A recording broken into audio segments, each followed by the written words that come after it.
अकेलापन वास्तविक अकेलापन नहीं, दूसरे की याद सता रही है। दूसरा होता तो अच्छा होता, दूसरे की गैर मौजूदगी खलती है, कांटा चुभता है, दूसरे में मन उलझा है।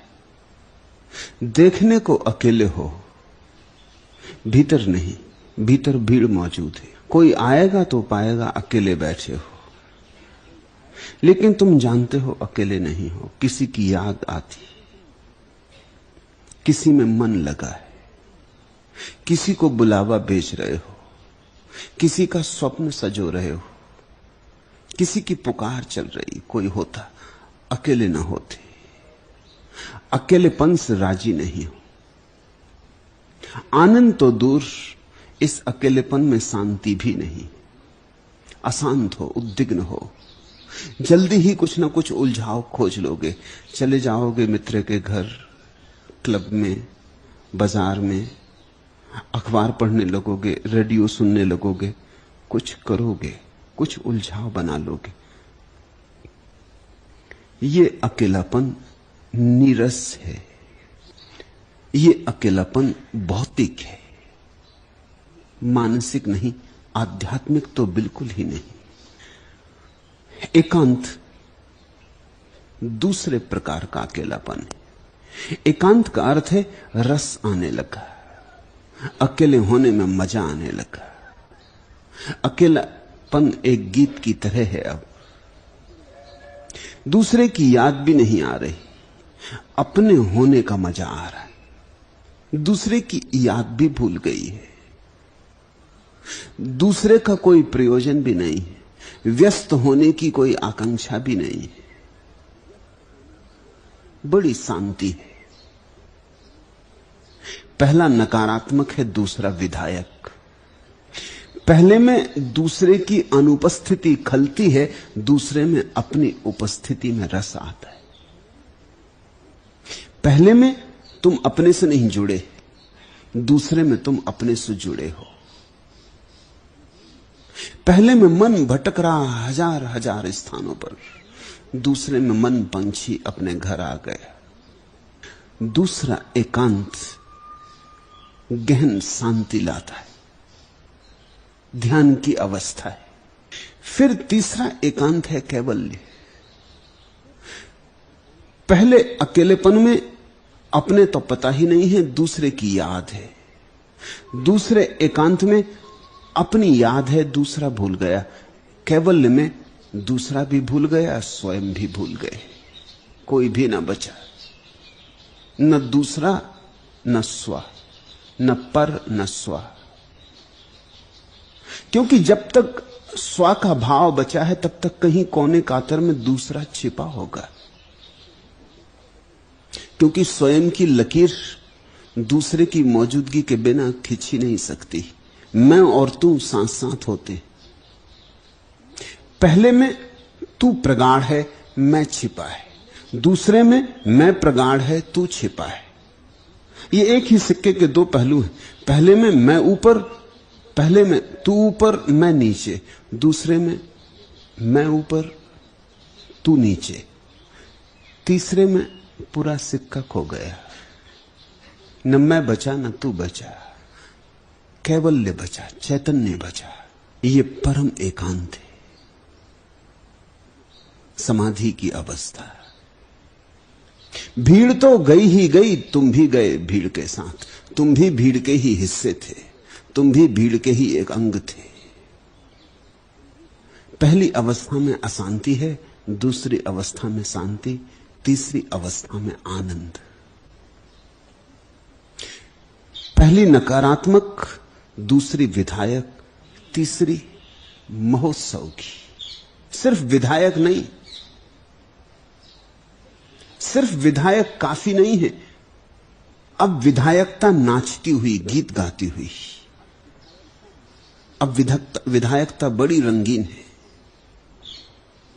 इस फर्क को ऐसा समझना, एक आदमी बीमार है, वो नकारात्मक स्थिति में, दूसरा आदमी बीमार नहीं है। डॉक्टर के पास जाता है तो वो निरीक्षण कर कहता है कोई बीमारी नहीं, स्वस्थ हो। लेकिन उस आदमी के भीतर स्वास्थ्य का कोई उत्सव नहीं है, वो कहता आप कहते हैं तो मान लेता हूं, लेकिन मुझे कुछ मजा नहीं आ रहा।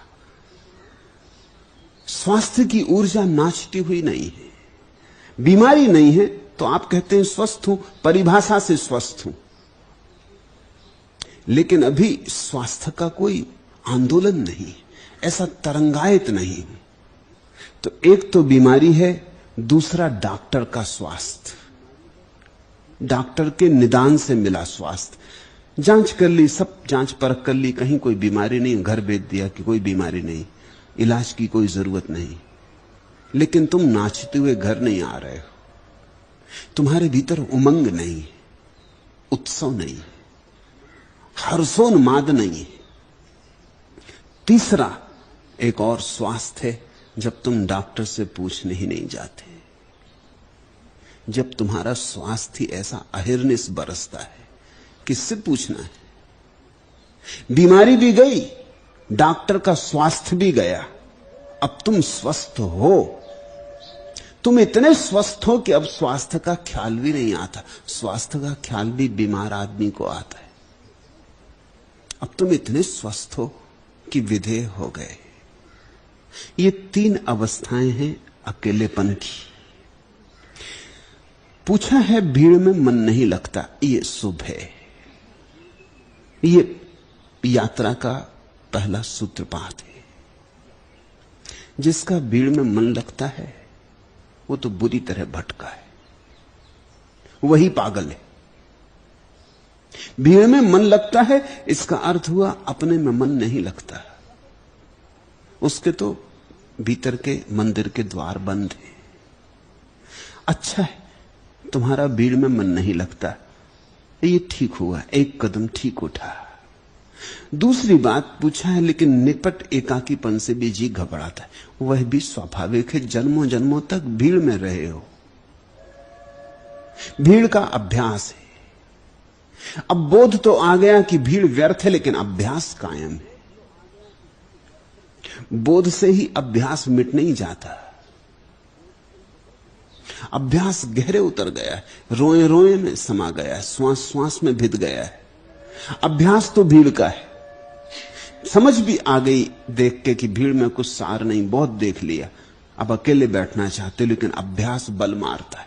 जब अकेले बैठते हो तो एकाकीपन में जी घबराता है। जी तो भीड़ से मिला है, वो भीड़ का हिस्सा है। जिसको तुम जी कहते हो, जिसको तुम मन कहते हो, वो तुम्हारा नहीं है। तुम इस भ्रांत में मत रहना कि मन के तुम मालिक हो। मन का मालिक तो भीड़ है, भीड़ ने ही दिया है। इसलिए तो मन को छोड़कर ही कोई भीड़ के बाहर जा सकता है। जी नहीं लगता, ये बात तो समझ में आती। जी लगेगा कैसे? जी तो भीड़ का है। जीड़ तो भीड़ के ही अभ्यास से निर्मित हुआ है। इस जी को भी छोड़ना पड़ेगा तो ही एकांत में रस आएगा। इसलिए तो ध्यान का अर्थ होता है मन से मुक्ति, भीड़ से मुक्ति, शुभ आरंभ। मन से मुक्ति भी चाहनी होगी, क्योंकि मन भीड़ का ही हिस्सा है, तुम्हारे भीतर बैठा हुआ। तुम जरा अपने मन की जांच करो, तुम्हारे मन में जो भी है सब भीड़ का दिया हुआ है। भीड़ ने कहा तुम हिंदू हो तो तुम हिंदू हो, और भीड़ ने कहा कि तुम सुंदर हो तो तुम सुंदर हो, और भीड़ ने कहा कि तुम बड़े बुद्धिमान हो तो तुम बुद्धिमान हो। ये सब भीड़ की ही मान्यताएं, इन्हीं को इकट्ठा कर लिया, यही तुम्हारा जी है। इस जी को भी छोड़ देना होगा। तुम जी से पार हो, तुम्हारा वास्तविक होना मन के पार है। तुम्हारा वास्तविक होना परमात्मा से आता, भीड़ से नहीं आता। भीड़ ने तो जो परमात्मा से आया है उसके ऊपर एक रंग रोगन की दीवार खड़ी कर दी, पर्दा डाल दिया है। उस पर्दे को तुम पकड़े हो, तो भीड़ से मन उब गया, ठीक हुआ।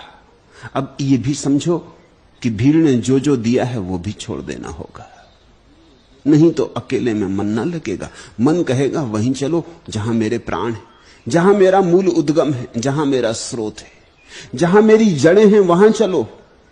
मन तो भीड़ में ही ले जाएगा, अमन में चलना होगा। इसलिए तो कबीर कहते हैं अमनी दशा, भीड़ से जिसे वस्तुतः मुक्त होना है वो बिना मन से मुक्त हुए ना हो पाएगा। इसलिए तो मैं तुमसे कहता हूं जंगल जाने से ना होगा। अगर तुम्हें जरा समझ हो तो भीड़ में खड़े खड़े अकेले हो सकते हो। मन छूट जाए बस। समझो तुम हिंदुओं की भीड़ में खड़े हो, लेकिन तुमने ये भाव छोड़ दिया कि मैं हिंदू। चारों तरफ हिंदुओं की भीड़ सागर की तरह लहरा रही, या मुसलमानों की या ईसाइयों की, लेकिन तुम उस भीड़ में खड़े हो और तुम्हारे मन में यह भाव नहीं रहा कि मैं हिंदू, मुसलमान हूं, ईसाई हूं। क्या तुम इस भीड़ के हिस्से हो?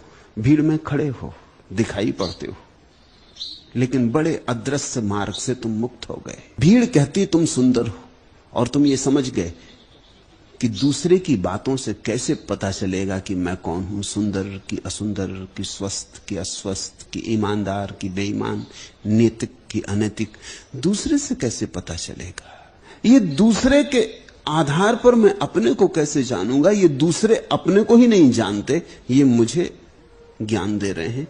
आत्मज्ञान को तो सीधे सीधे पाना होगा, किसी के माध्यम से नहीं। ये उधार बातें आत्मज्ञान नहीं बनेंगी। ऐसा तुम जाग गए और धीरे धीरे तुमने उधार बातें छोड़ दी। अब तुम भीड़ में खड़े हो जहां लोग तुम्हें बुद्धिमान मानते या बड़ा नैतिक पुरुष मानते, लेकिन तुम्हारे मन में अब ये कोई धारणा ना रही। तुम जानते हो कि भीड़ को बीच में नहीं लेना है। अब तुम भीड़ के भीतर भी खड़े, भीड़ के बाहर हो। कभी इसका प्रयोग करना, बीच बाजार में खड़े खड़े ख्याल करना कि बाहर हो।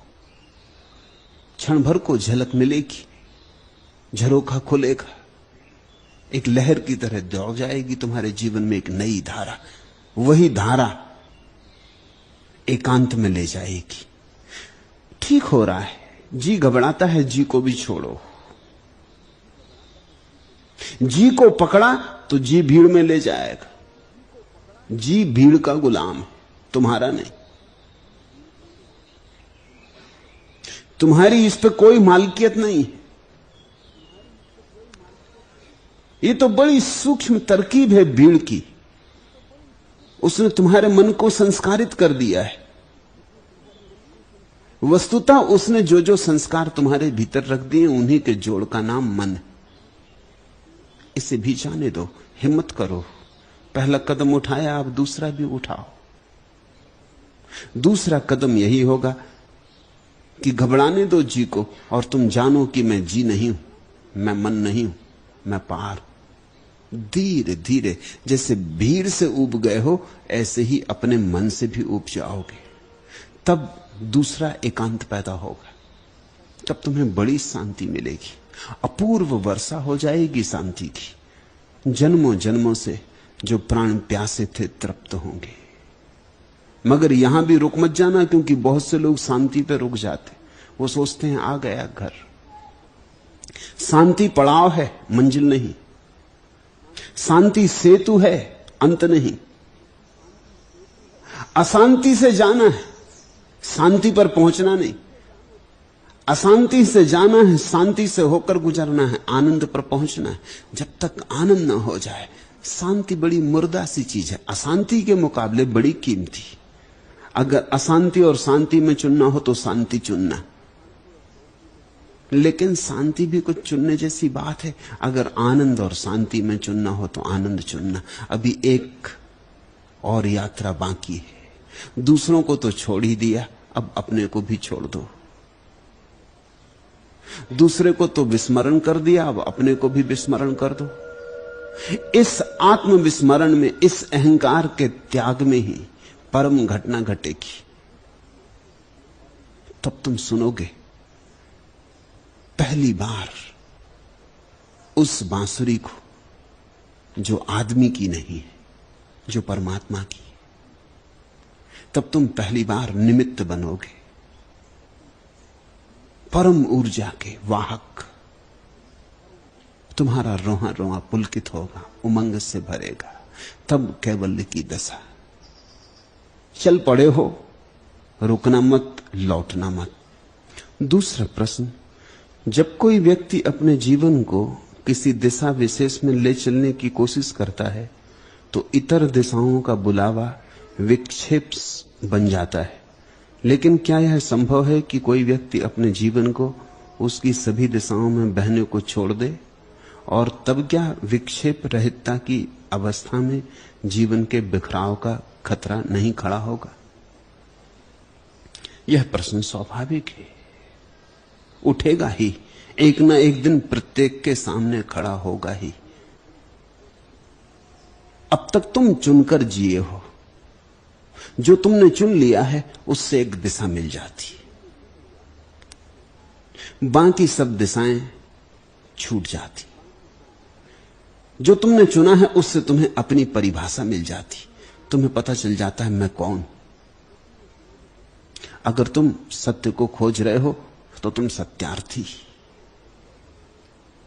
अगर तुम ध्यान को खोज रहे हो तो ध्यानी, अगर धर्म की यात्रा पर निकले हो तो धार्मिक, अगर पुण्य कर रहे हो तो पुण्यात्मा। एक परिभाषा मिलती दिशा से। कुछ चुन लिया, चुनाव के साथ ही साथ तुम्हें लगता है तुम कुछ हो, स्पष्ट प्रतीत होने लगता है, और तुम्हारे चुनाव के कारण तुम्हारा अहंकार सघन होता है। इससे खतरा पैदा होगा जब अष्टावक्र कहते हैं चुनाव ही छोड़ दो, सारे चुनाव छोड़ दो, सारा कर्तृत्व छोड़ दो, कर्ता का भाव छोड़ दो, तो तुम घबराओगे। इससे बिखराव तो पैदा ना हो जाएगा? बिखराव पैदा होगा, अहंकार के तल पर निश्चित होगा, क्योंकि अहंकार के तल पर तो बिखराव चाहिए ही। अभी तुमने जिसको आत्मा कहा है वह तुम्हारी आत्मा नहीं, वह तो तुम्हारे कर्मों चुनावों का जोड़ है, अहंकार है। अहंकार तो बिखरेगा। अगर तुम सब दिशाओं में अपने को मुक्त छोड़ दो, स्वच्छंद, वही तो देशना है अष्टावक्र की, स्वच्छंद। मत चुनो, मत भविष्य का विचार करो, मत तय करो कि क्या होना है, जियो क्षण क्षण,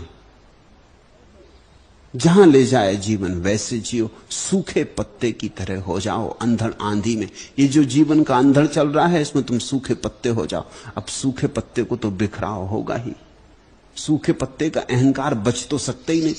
सूखा पत्ता जा रहा था पूरब को और आंधी बहने लगी पश्चिम को, तो सूखे पत्ते के अहंकार का क्या होगा?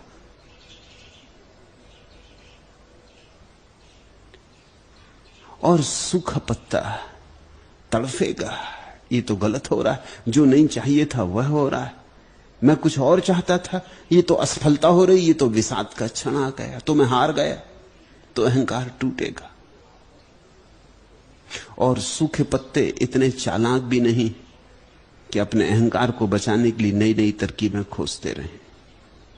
आदमी तो बड़ा चालाक है। मैंने सुना मुल्ला नसरुद्दीन एक राह से गुजर रहा था और एक बड़े पहलवान जैसे दिखाई पड़ने वाले आदमी ने जोर से उसकी पीठ पर धक्का मारा, धौल जमा दी। वो चारों खाने चित्त जमीन पर गिर पड़ा, उठ के खड़ा हुआ, बड़ा नाराज था। लेकिन नाराजगी एक क्षण में हवा हो गई, देखा कि पहलवान खड़ा, एक झंझट की बात। फिर भी लेकिन आदमी तो कुशल है, चालाक है। उसने कहा महानुभाव, ये आपने मजाक में किया या गंभीरता से? उस पहलवान ने कहा मजाक में नहीं, गंभीरता से किया। मुल्ला ने कहा फिर ठीक, क्योंकि ऐसी मजाक मुझे पसंद नहीं। अगर गंभीरता से किया फिर कोई हर्जा नहीं, और चल पड़ा। अब झंझट लेनी ठीक नहीं है, इतना बहाना काफी है अपने अहंकार को बचाने को। आदमी चालाक है बहुत। मजा यह है कि अहंकार को तो रोज ही बिखराव के क्षण झेलने पड़ते हैं। तुम गौर करो, तुम कुछ चाहते हो, कुछ होता है, फिर भी तुम समझा लेते हो, कह देते हो दूसरा बेईमान था इसलिए जीत गया, हम ईमानदार थे इसलिए हार गए। अहंकार की हार तुम कभी स्वीकार नहीं करते। तुम कहते हो सारी दुनिया मेरे खिलाफ है इसलिए, अकेला पड़ गया हूं इसलिए, या मैंने पूरा उपाय ही कहां किया था। मैं तो ऐसे ही गैर गंभीरता में ले रहा था। तुम कुछ ना कुछ मार्ग खोज लेते हो और अहंकार को बचा लेते हो। अगर तुम जीवन को गौर से पढ़ो, जीवन के पाठ को ठीक से पढ़ो, तो जीवन रोज तोड़ रहा है, क्योंकि जीवन को तुम्हारे चुनावों से कुछ लेना देना नहीं। तुम्हारे चुनाव वैयक्तिक, इस समग्र को उनसे कोई प्रयोजन नहीं। तुम्हारे चुनाव अगर कभी कभी हल भी हो जाते हैं तो संयोग समझना, यह संयोग की बात है कि तुमने कुछ ऐसी बात चुन ली जिस तरफ अस्तित्व अपने आप जा रहा था, बस भाग्यवशात। बिल्ली निकलती थी और छीका टूट गया। यह संयोग की बात समझना, कोई बिल्ली के लिए छीका नहीं टूटता है। यह बिल्कुल संयोगिक था कि तुमने चुन ली ऐसी बात जो होने जा रही थी। लेकिन जब तुम्हारी चुनी हुई बात हो जाती तब तुम बड़ी अकड़ से भर जाते हो कि देखा, करके दिखा दिया। और जब तुम्हारी बात टूटती, और तुम्हारी बात 100 में 99 मौकों पर टूटती है, क्योंकि संयोग तो कभी 100 में एक आध हो सकते, अपवाद हो सकते। उन 99 मौकों पर तुम कुछ ना कुछ तर्क जाल फैला के अपने को समझा लेते हो, कहीं दोष देके किसी तरह अपने को निवृत्त कर लेते हो। जीवन को कोई ठीक से देखेगा तो अहंकार निर्मित ही नहीं हो सकता, बिखराव का तो सवाल ही दूर है। और अगर तुमने अष्टावक्र की बात मानकर चुनाव रहितता का प्रयोग किया तो निश्चित बिखराव होगा। लेकिन एक बात ख्याल रखना, तुम्हारा नहीं है बिखराव। तुम्हें जैसा परमात्मा ने बनाया है वैसे का तो कोई बिखराव नहीं। परमात्मा ने तुम्हें अहंकार शून्य बनाया। अहंकार तुम्हारा ही निर्मित किया हुआ है, वही टूटेगा। जो तुमने बनाया है वही टूटेगा, जो तुमने नहीं बनाया है वो कभी टूटने वाला नहीं। हां, अहंकार बिखर जाएगा, और जब अहंकार बिखरेगा तभी तुम्हें आत्मा का पहली दफे पता चलेगा, और वही वास्तविक बात है। तो पूछते हो, ठीक पूछते हो कि तब क्या विक्षेप रहितता की अवस्था में जीवन के बिखराव का खतरा नहीं खड़ा होगा? अष्टावक्र कहते हैं कि ज्ञान की जो परम अवस्था है विक्षेप रहित है। विक्षेप रहित का अर्थ होता है वहां कोई डिस्ट्रैक्शन नहीं। इसका मतलब यह हुआ कि अब तुम कुछ चुनाव ही नहीं करते, नहीं तो विक्षेप होगा ही। समझो, तुम ध्यान करने बैठ गए और एक कुत्ता आके भौंकने लगा, विक्षेप पैदा होगा, क्योंकि तुम एकाग्र होने की चेष्टा कर रहे थे। ये कहां बेवक्त कुत्ता आ गया। अब तुम समझाते हो कि न मालूम किस जन्म में कौन सा कर्म किया है, इस कुत्ते के साथ कौन सा दुर्व्यवहार किया था कि मैं ध्यान करने बैठता हूं तब इन सज्जन को भौंकने की याद आई। अभी कभी और भौंक लेते, 24 घंटे पड़े। तुम ध्यान करने बैठे कि बच्चा रोने लगा। बड़ी हैरानी होती कि बच्चे को पता कैसे चल जाता है कि जब मैं ध्यान करने बैठता हूं तभी रोने लगता है। अबोध बच्चा झूले में पड़ा हो, वो रोने लगता है। ये तुम्हारे लिए नहीं रो रहा है, लेकिन अभी तुम ध्यान करने बैठे, तुमने एक चुनाव कर लिया कि मैं एकाग्र रहूंगा। एकाग्रता के कारण ही विक्षेप पैदा हो रहा है। तुमने चाहा एकाग्र रहूंगा, और इस जगत में हजारों घटनाएं घट रही। सड़क पर तांगे घोड़े दौड़ रहे, कारें आवाज कर रही, ट्रक जा रहे, हवाई जहाज उड़ रहे, पत्नी चौके में खाना बना रही, बर्तन गिर रहे, बच्चे रो रहे, शोरगुल बच्चे कर रहे, कुत्ते भौंक रहे, कौए चिल्ला रहे, सब तरफ हजार हजार चीजें हो रही। तुमने जैसे ही तय किया कि मैं ध्यान में बैठूंगा, अब मैं कोई अपने मन में विकल्प ना आने दूंगा, अपने मन में किसी चीज से बाधा ना पड़ने दूंगा, निर्बाधा घड़ी भर बैठूंगा, बस बाधा आनी शुरू हो गई। कैसे बाधा आ रही है? अष्टावक्र कहते हैं तुमने निर्बाधा रहने का जो तय किया उससे आ रही। इसलिए अष्टावक्र एकाग्रता के पक्षपाती नहीं है, न मैं हूं। एकाग्रता का मेरा कोई पक्षपात नहीं। एकाग्रता अहंकार का ही फैलाव है। और वास्तविक ध्यान का एकाग्रता से कोई संबंध नहीं, क्योंकि एकाग्रता से तो विक्षेप पैदा होता है, डिस्ट्रैक्शन पैदा होता है, इससे तो और अशांति बढ़ती है। फिर ध्यान का क्या अर्थ है? साधारण किताबों में उन लोगों ने जो किताबें लिखी हैं जिन्होंने ध्यान को बिल्कुल जाना नहीं, तुम यही पाओगे वो लिखते हैं ध्यान यानी एकाग्रता। उन्हें कुछ भी पता नहीं, उन्हें काखा गा भी पता नहीं। ध्यान यानी एकाग्रता बिल्कुल नहीं, कभी नहीं, हजार बार नहीं। ध्यान का अर्थ ही होता है विक्षेप रहितता। एकाग्रता तो कैसे हो सकता है? एकाग्रता का तो अर्थ होगा विक्षेप पैदा हुए। ध्यान का अर्थ होता है अनेकाग्र। ध्यान का अर्थ होता है जो होगा होने देंगे। बच्चा रोएगा रोने देंगे, कुत्ता भौंकेगा भौंकने देंगे। हम हैं कौन बाधा डालने वाले? इस विराट अस्तित्व में हम विराम लगाने वाले कौन? मैं कौन हूं जो कहूं कि कुत्ता अभी ना भौंके और कौए अभी कांव कांव ना करें और बच्चे अभी रोए नहीं, गाड़ियां अभी रास्ते पे ना चलें, हवाई जहाज आकाश में ना उड़े? मैं कौन हूं विराम लगाने वाला? ये तो बड़े अहंकार की घोषणा है कि मैं विराम लगा नहीं। मैं कोई भी नहीं हूं। जो होगा मैं उसे स्वीकार करूंगा। कुत्ता भौंकता रहेगा, मैं राजी रहूंगा। कुत्ते की भौंकने की आवाज सुनाई पड़ेगी, गूंजेगी मेरे अंतस्थल में, सुनता रहूंगा। लेकिन मेरा चूंकि कोई विरोध नहीं है तो विक्षेप पैदा नहीं होगा। मेरी कोई मांग नहीं है कि कुत्ता न भौंके तो मुझे कोई चोट ना लगे। जैसे ही तुमने एकाग्र होना चाहा कि तुमने घाव बना लिया। देखा तुमने, कभी पैर में घाव हो जाता तो दिन भर उसी पर चोट लगती, बच्चा आके पैर पे चढ़ जाता, तुम चकित होते हो कि इतने दिन हो गए, जिंदगी हो गई, कभी ये बच्चा पैर पे नहीं चढ़ता, आज पैर पे चढ़ गया। राह से निकलते हो, किसी का धक्का लग जाता है, दरवाजे का धक्का लग जाता है, चीजें गिर पड़ती। ये रोज ही गिरती थी और ये बच्चा अनेक बार चढ़ा था लेकिन कभी पता नहीं चला क्योंकि घाव ना था। आज घाव है तो पता चलता। कोई ऐसा थोड़ी कि तुम्हारा घाव देख के सारी दुनिया तुम्हारे पैर पे गिरी पड़ रही। घाव का किसी को पता नहीं। जब तुम एकाग्र होने को बैठ गए और तुमने चेष्टा की, बस घाव पैदा हो गया।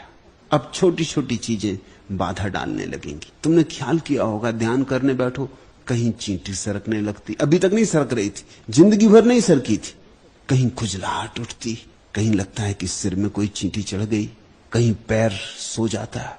हजार काम एकदम शुरू हो जाते हैं, जैसे सारा संसार तुम्हारे ध्यान के विपरीत है। ध्यान के विपरीत नहीं, एकाग्रता के विपरीत है।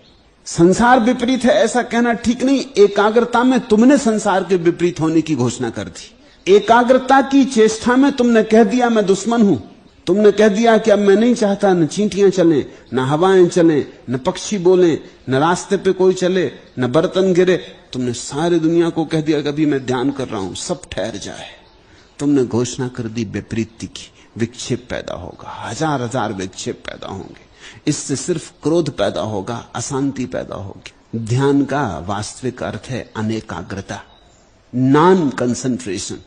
शांत होके, शिथिल होके बैठ गए, जो होता है होता है, स्वीकार कर लिया। इस स्वीकार की दशा में एक चीज बिखरेगी, वो अहंकार है, और एक चीज संभलेगी, वो तुम हो। एक चीज जाएगी, अहंकार है, एक चीज आएगी, तुम जाओगे, परमात्मा आएगा। या तुम्हारा झूठा रूप जाएगा और तुम्हारा वास्तविक रूप आएगा।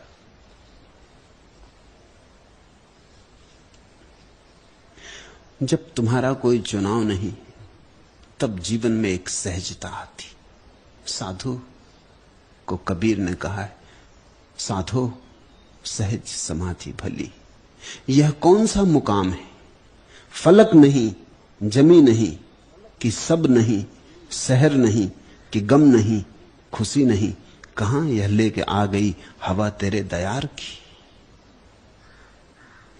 अगर तुम ऐसे चुप होके बैठ गए, अनेकाग्र होके बैठ गए, तो एक दिन पाओगे यह कौन सा मुकाम है? फलक नहीं, जमी नहीं, कि सब नहीं, शहर नहीं, कि गम नहीं, खुशी नहीं, कहां यह लेके आ गई हवा तेरे दयार की। तुम ही थे मेरे रहनुमा, तुम ही थे मेरे हम सफर, तुम ही थे मेरी रोशनी, तुम ही ने मुझको दी नजर।